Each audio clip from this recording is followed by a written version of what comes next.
ইসরায়েলের সাথে সংঘাতের পর প্রথমবার এককভাবে বড় ধরনের সামরিক মহড়া চালিয়েছে ইরান।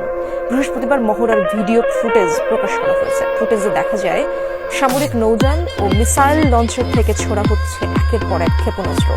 ইরানের বিভিন্ন গণমাধ্যম জানিয়েছে, ন্যাশনাল ডিফেন্স ইন্ডাস্ট্রি ডে উপলক্ষে ওমান উপসাগর ও ভারত মহাসাগরের বিভিন্ন লক্ষ্যে এসব ক্ষেপণাস্ত্র ছুড়ে শক্তিমত্তার জানান দিয়েছে দেশটির সামরিক বাহিনী।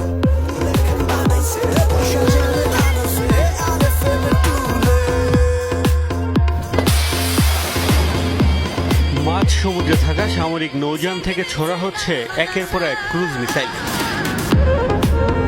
ওমান উপসাগর ও ভারত মহাসাগরের টার্গেট নির্ধারণ করে মিসাইল লঞ্চার থেকেও ছোড়া হচ্ছে ক্ষেপণাস্ত্র। বৃহস্পতিবার ন্যাশনাল ডিফেন্স ইন্ডাস্ট্রি ডে উপলক্ষে একযোগে নৌ ও ভূমি থেকে ক্রুজ ক্ষেপণাস্ত্রের পরীক্ষা চালিয়েছে ইরান।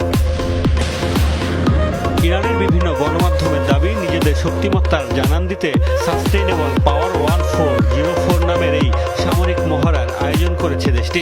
গত জুন মাসে ইসরায়েলের সাথে 12 দিনের সংঘাতের পর এটি তেহরানের এককভাবে সবচেয়ে বড় মহড়া। বলা হচ্ছে, ইসরায়েলের হামলার পরও যে সামরিক শক্তি কমেনি সেটি জানান দিতে নিক্ষেপ করা হয়েছে নাসির, কাদির ও গদর এন্টিশিপ ক্রুজ মিসাইল। বিভিন্ন পাল্লার সব ক্ষেপণাস্ত্র সফলভাবে লক্ষ্যবস্তুতে আঘাত এনেছে বলে দাবি ইরানের। এর আগে গত মাসে কাস্পিয়ান সাগরে রাশিয়ার সাথে যৌথভাবে সামরিক মহড়া চালিয়েছিল ইরান।